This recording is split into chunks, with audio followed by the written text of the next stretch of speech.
My name is Carrie Houts. I've been going to this practice for a little over 2 years now, and must admit that I am converted to using my bite splint. I was kind of against it at first, and Dr. Chung talked me into it since I've been an avid teeth grinder for years, and I must admit that I actually do sleep better with it in now.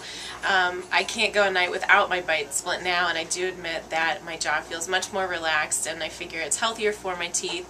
And another added benefit is that it's like I'm wearing a retainer, so all my years of orthodontia won't be wasted.